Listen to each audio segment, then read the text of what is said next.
Why, there must be dust in that ventilation.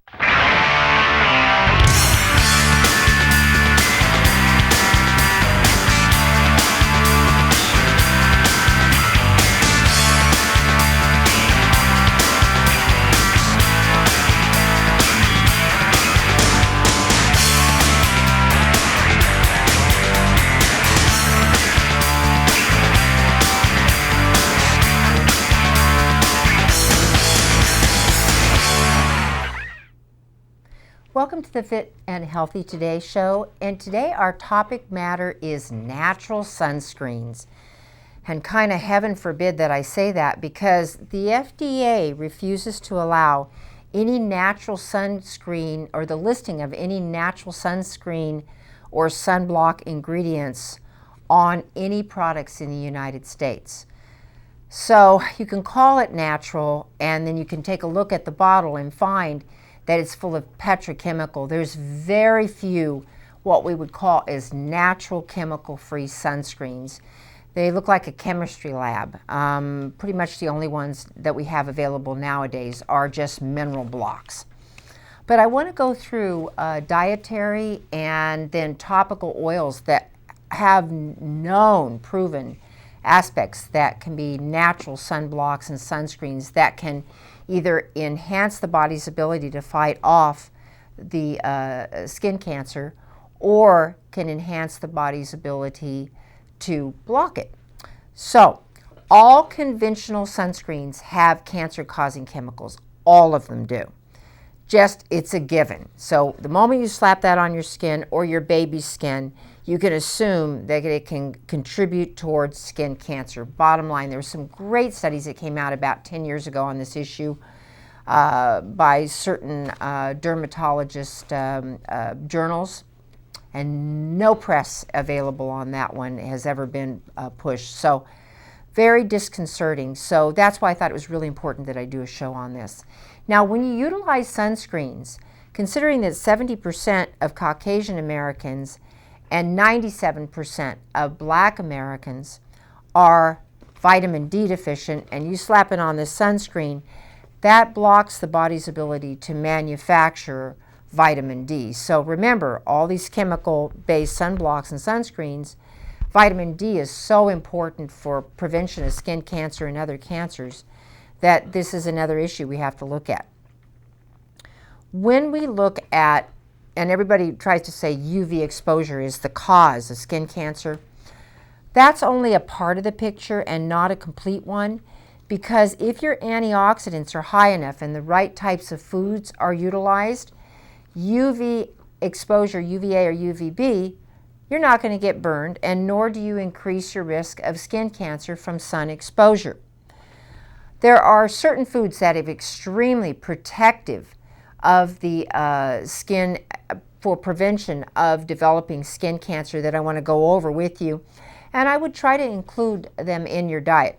Some of them are foods and some of them are supplementation that you can utilize. First one, cacao. Now, I'm not talking about your sugar-ridden chocolate bar that you get at the grocery store.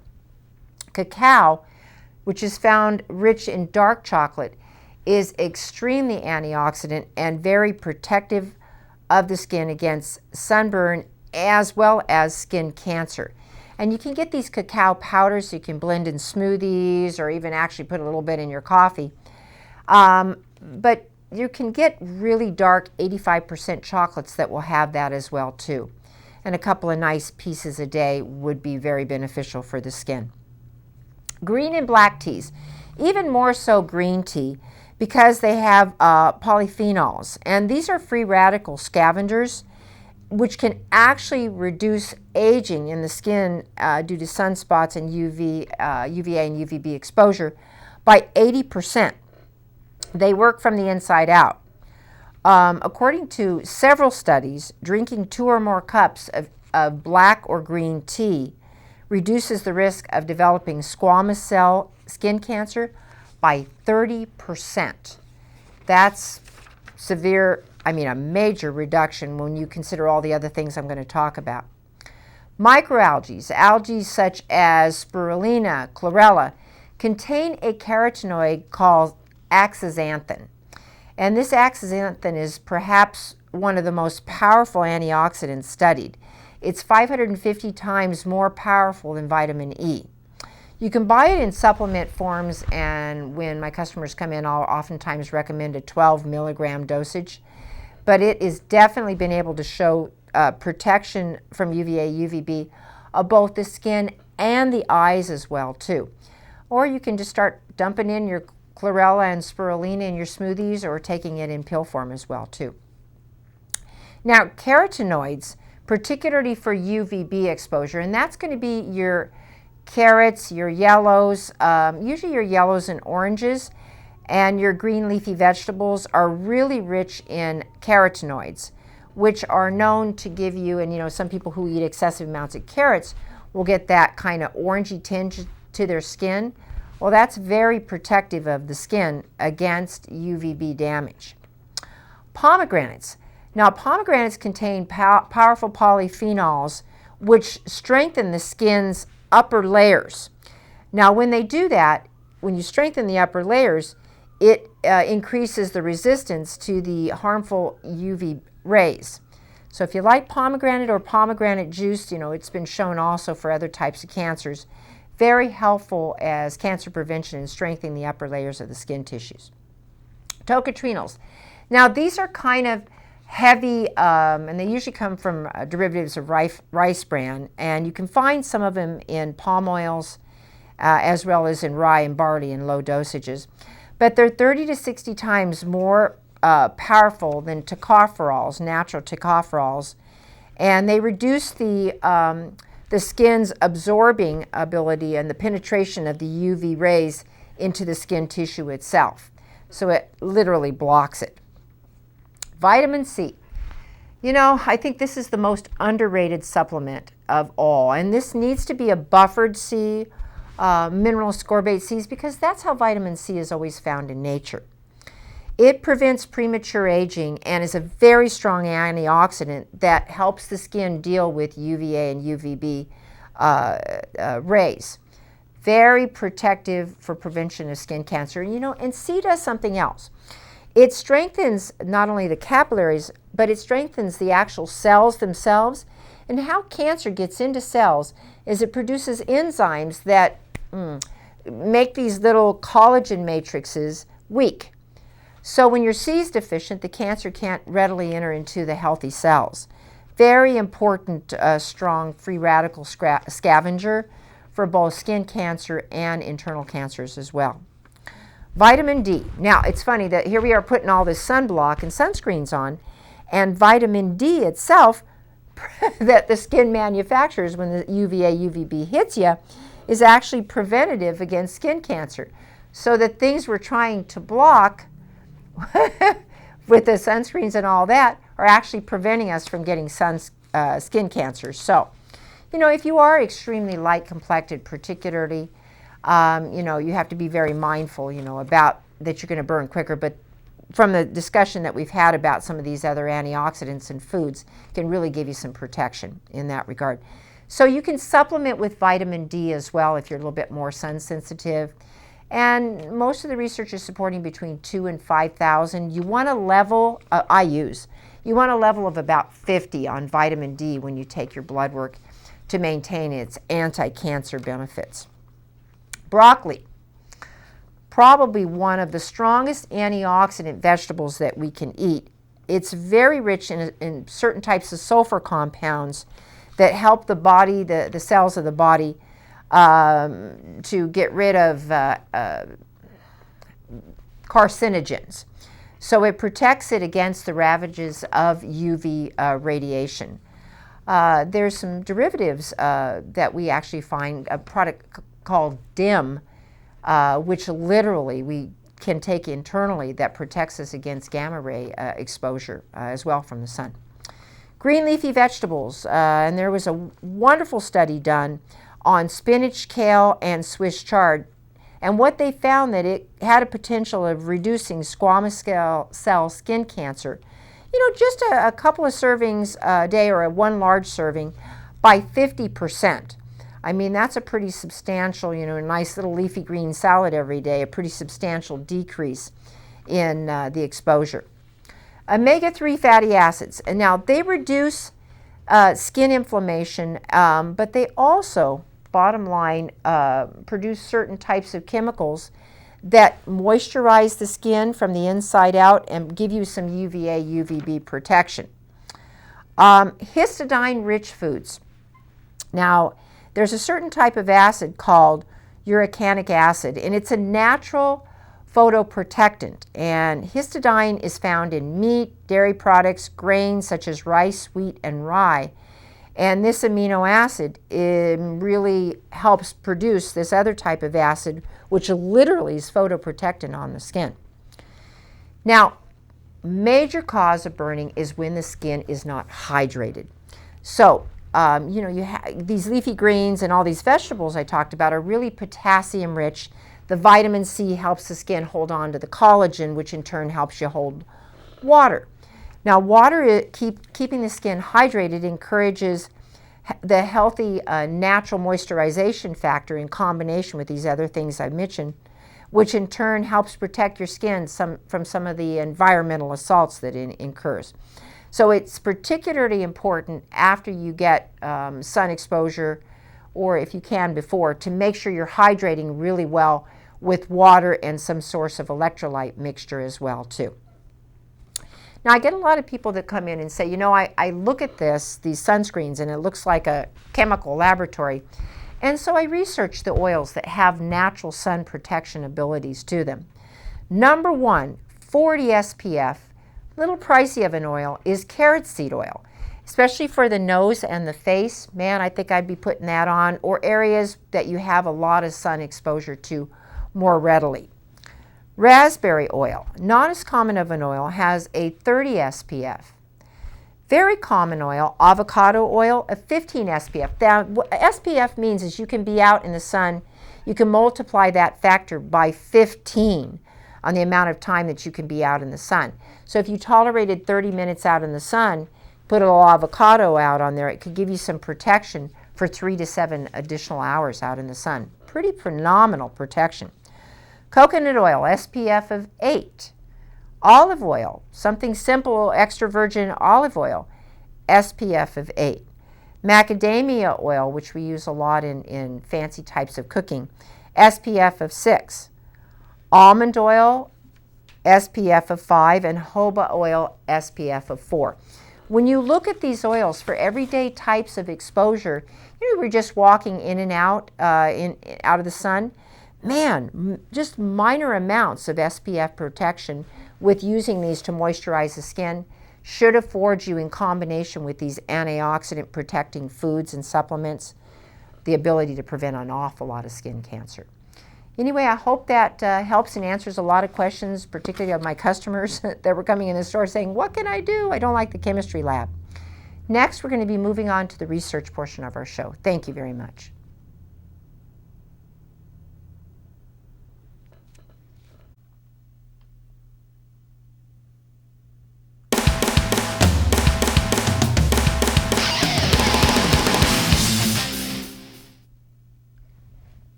That's okay.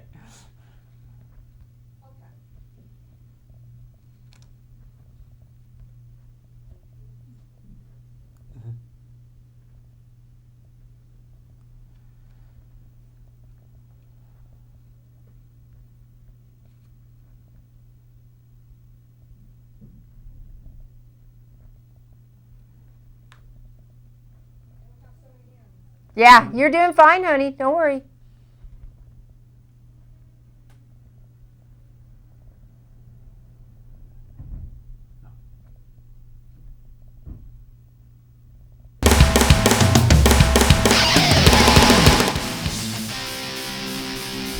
Hi, welcome to the research portion of our show, and with us today is Ralph Turchiano. Ralph? And thank you for that intro. Now to start things off, let's look at organic farming once again. At an incredible, what they call groundbreaking research out of the British Journal of Nutrition, they looked at 343 peer-reviewed studies on organic compared to conventional. Now, What they did is they said basically in the prior studies there were flaws in the soil that was used for organic and conventional, saying that they often used very similar soils in growing, ironically, the organic and the conventional to determine the nutrient content. They also said, too, that science has developed better techniques for determining antioxidants, like polyphenols and basically phytochemicals and other compounds outside your standard A, C, E, and other antioxidants like that. This is what they discovered. I'm only going to be brief. I'm not going to go into too much detail. And by the way, out of this groundbreaking research, they were only able to gather one American researcher to put his name on the papers itself, and that happened to be Mr. Charles Benbrook of Washington State University. So what they discovered was this. Overall, organic fruits, vegetables, and cereals were 18 to 69% higher in antioxidant compounds. They also said that that would be the equivalent of getting 20 to 40% more antioxidants per day if you're eating just 4 servings of fruits and vegetables, because basically that much antioxidant concentration from the organic is the equivalent of eating 2 extra portions of fruits and vegetables per day. In addition, for the bonus gift, the pesticide residues in organically managed fields, not organic foods supposedly grown with synthetic nitrogen fertilizers, which you could read the study to figure out how that worked out, was 10 to 100 fold, I'm saying 10 to 100 fold lower in pesticide residues than conventional. Also, too, you get half the cadmium, because something about the synthetic nitrogens that they're using as fertilizers does something to enhance cadmium absorption into the roots of the plant. So what you can take away is they said this: the study is telling a powerful story, this is their quote, of how organic plant-based foods are nutritionally superior and deliver bona fide health benefits, minus the pesticides and chemicals that you don't want to be consuming anyways. Again, British Journal of Nutrition reviewed 343 peer-reviewed studies and came up with the results that organic is far superior to basically conventional. Something which I'm surprised the TV and media, or I should say local news stations, did not pick up on. After that, we find a new danger to antibiotics. And there's no doubt that antibiotics saved untold number of lives. But there's a danger to its overuse. In this research titled, Scientists Find Links Between Antibiotics, Bacterial Biofilms, and Chronic Infections. Now, there's an interesting thing about this.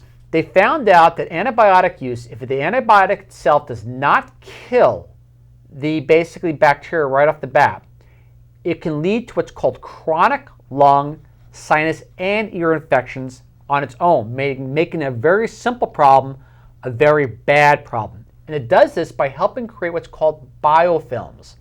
Ironically, what a biofilm is like a slimy, what they call polysaccharide. It's how the bacteria can find a new way of protecting itself that's beyond just being antibiotic resistant.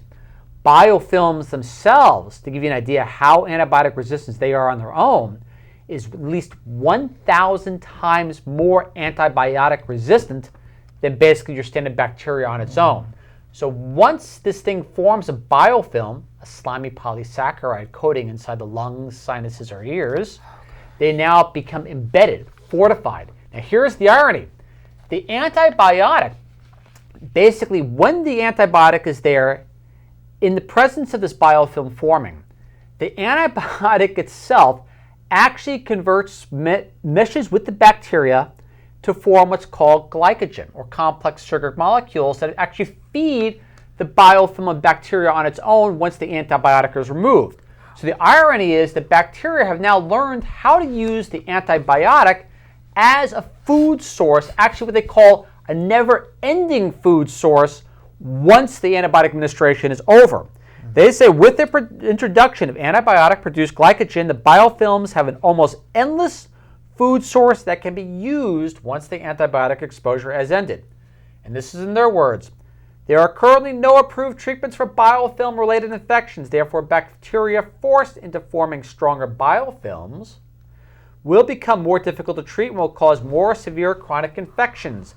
Adults will suffer protracted lung infections as the bacteria hunker down in the protective slime, and children will have repeated ear infections. What may appear to be antibiotic resistance when an ear infection does not clear up may actually be biofilms at work. And there is no adequate treatment for biofilms once they form. Again, there are 1,000 times more resistant to antibiotics on their own than basically just bad bacteria standing outside itself. Because biofilms are a protective shield that bacteria use to protect themselves and stay with you for a long time if antibiotics are not used properly. So again, if you have an option and something that's serious, and you don't have to take an antibiotic, it's something you really should consider because this stuff is scary. All right, now we move on. Let's take the avocado. In an interesting study, oh, by the way, the last study was in the Public Library of Science Online. Interesting article, though, in the Journal of Nutrition in regards to avocados. Avocados have an interesting effect of basically enhancing the conversion of basically beta carotene and carotenoids like that into actual vitamin A, especially when combined with an orange-containing food like a tomato or a carrot. Now, what they did, and this was the Journal of Nutrition, is they ran two studies, what they call a double-blind crossover placebo study, and they switched people around on top of that too, or basically what they call crossover and feeding studies. And what they discovered is this. When an avocado was combined with tomato sauce meal, preferably from like orange type tomatoes because of the carotenoids, it more than doubled the beta carotene absorption, 2.4 times. More than quadrupled the conversion of provitamin A into basically the inactive form to its active form, 4.6 times. When they went to go do the study again, and this time with raw carrots mixed in with avocado, what they found was even more astonishing. And they took one avocado, about 150 grams. Significantly increased beta carotene absorption 6.6 times, again when combined with carrots. More than quadrupled alpha carotene absorption, 4.8 times. Significantly increased the conversion of provitamin A, its inactive form, to its vitamin A active form, 12.6 times. So there's something really to be said about food combining, that it's just not basically being done for flavor or taste or ambiance. When it is actually done properly, it actually makes it into a nutrient super carrier. So something to think about: avocado with either orange type tomatoes or carrots, wonderful provitamin A source, or I should say source that could turn the carotenoids into actual vitamin A. And if you're from British heritage, and a lot of the Brits have a problem converting the carotenes or carotenoids to provitamin A, it's something to think about. Now we go to the American Diabetics Association. We have an issue here with the British Medical Journal and the World Health Organization and NICE, which is the National Institute for Healthcare and Excellence in the UK, and actually quite a few researchers from the UCL and the Mayo Clinic. And what is this "and" about in the American Diabetics Association? They have a strong disagreement what prediabetes is. In their words, labeling people with moderately high blood sugar as pre-diabetic is a drastically premature measure with no medical value and a huge financial and social cost, say the researchers from UCL and the Mayo Clinic. In fact, it even gets more damning than that. What they said is they're rating what they look for basically is the A1C levels, and they're saying basically between that you can be considered pre-diabetic between a 5.7 and a 6.4, input on anti-diabetic medications like metformin and things along those lines. These guys say it's a total waste of time, and it basically implying it's almost, on their words, pretty equivalent to either scientifically totally unfounded or fraud. And this is why they say it. All right, they said, quote, pre-diabetes, this is their words, not mine, is an artificial category with virtually zero clinical relevance. There is no proven benefit of giving diabetes drugs to people in this category before they develop diabetes, particularly since many of them would never go on to develop diabetes anyways. Basically, this is why the World Health Organization and NICE, which is the National Institute of Basic Health out of the UK, are really fighting this tooth and nail. They're concerned that the American Diabetic Association has so much incredible power and pull, the propaganda campaign they're utilizing may actually force them to move over to actually treating pre-diabetes, even though there's no sound scientific confirmation that makes a bit of difference in the world. So previous studies have tested the effectiveness of giving people medications, metformin, which is used to lower blood sugar in people with diabetes. The drug reduced the risk of developing diabetes by 31% over 2.8 years. All right, so we give it that. Probably delaying the onset rather than completely halting its development. But people who go on to develop diabetes are often treated with metformin anyways, and there is no evidence of long-term benefits to starting this treatment early. They also said, quote, the ADA recommends treating prediabetes with metformin. So you see a little conflict there. Not just saying you're pre-diabetic. We're saying you're pre-diabetic, here, take this medication. But to go back, the ADA recommends treating diabetes with metformin, but the majority of people would receive absolutely no benefit, says Professor Yudkin, one of the study coordinators itself. So big conflict between the ADA and the British Medical Journal, UCL, and the Mayo Clinic, World Health Organization, and NICE, which is the UK Health Foundation. They're all saying that the ADA basically is making things up. That's it, and thank you very much. Thank you very much, Ralph. I appreciate all that information. Boy, avocado, the superfood, and natural sunscreens. So anyway, TV show is on Comcast, and you can also view it on youtube.com/VHfilm. Thank you once again for joining our show. We appreciate it.